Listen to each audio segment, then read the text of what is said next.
We have seen the children. Where are the kidnappers? We need to know.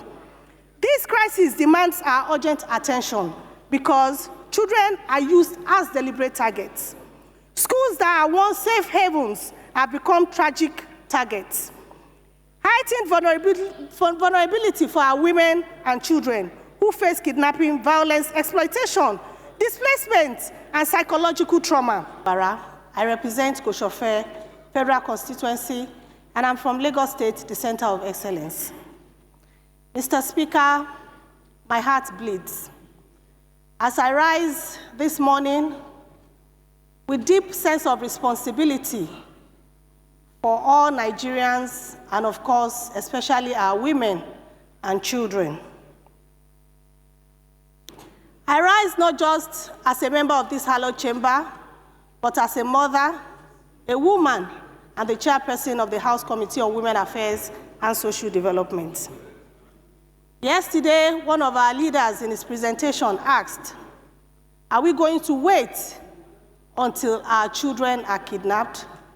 And I asked myself, the children that were kidnapped are, of course, our children.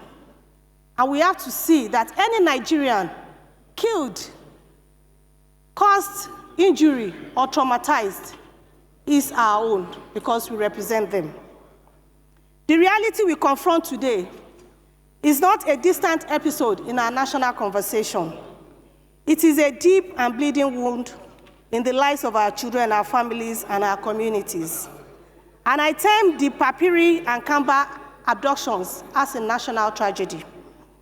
We are facing severe insecurity crises with widespread kidnapping and banditry. Absolute silence, please. When people go into communities please. To kill them, to traumatize them, this is nothing but terror.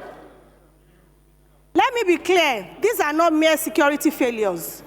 They are breaches of the most fundamental duties of the state, which is the security of lives and properties.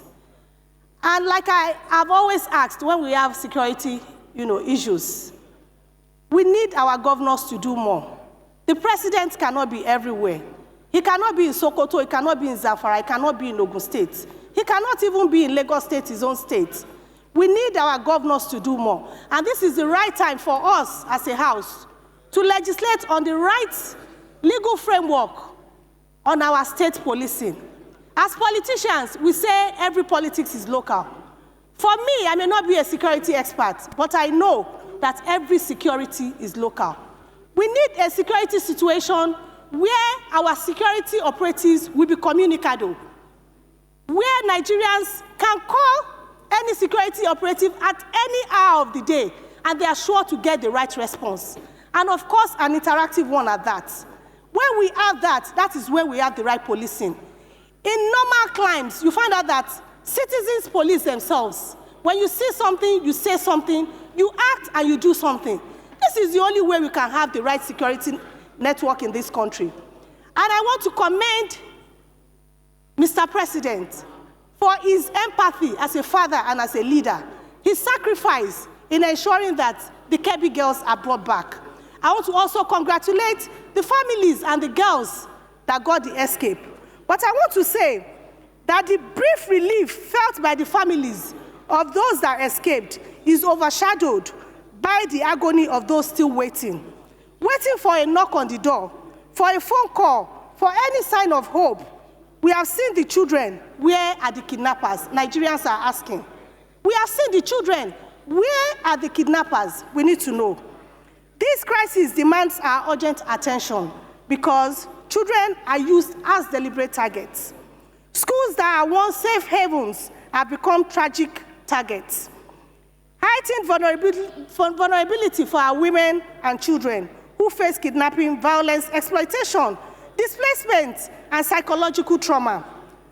Mothers and female educators bear emotional and economic burdens, community disruption, and I must say that this trauma lasts a lifetime sometimes. We have to avoid this. Lifelong psychological harm. Children who escape captivity or witness violence often experience long-time trauma, insomnia, anxiety, nightmare, and withdrawal. I urge this Honorable House to adopt the following gender-sensitive security-focused measures. 1, we should establish a national safe schools protection framework, mandatory deployment of security teams to high-risk boarding schools, and also reinforce dormitories, night surveillance, panic alert systems, invest in early warning infrastructure, cameras, sensors, and secure communication links with law enforcement agencies. We should launch a national recovery and reintegration program, a dedicated federal rescue and rehabilitation fund for abducted and recovered children and staff. Access to medical care. We are faced with our soldiers at the front line having issues of medical care. They are not getting the right medical attention in time. This is an emergency that we must rise up to. We must empower and protect women educators, security and emergency response training for teachers, particularly women in high-risk locations. I want to also salute the courage of our soldiers on the field. Honorable Kafilat, please stand for their sacrifice, their commitment, for laying down their lives for this country. A lot of us have our children wanting to be medical doctors, wanting to be lawyers and all that. These are people who have laid down their lives to sacrifice for this country. We must commend them, salute them.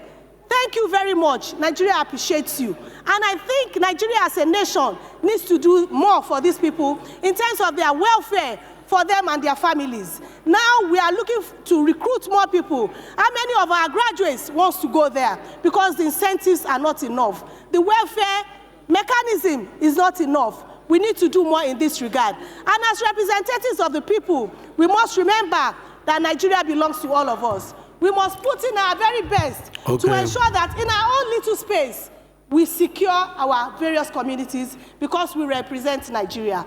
Let's continue to put Nigeria first and ensure that Nigeria gets to our desired destination. Thank you, Mr. Speaker. Thank you, respected colleagues. Thank you. Thank you very much. By the decision of the leadership and by the support of my 92 members of the caucus. The floor is yours. You forgot to mention also during that meeting, he inaugurated a committee to equip them better and make training stations for the police across the country to be more robust. Thank you for reminding me that. The next to speak, this House, we extended your time as a mark of respect for the losses, and I'm sure there are so many in this room that have lost one person or the other across the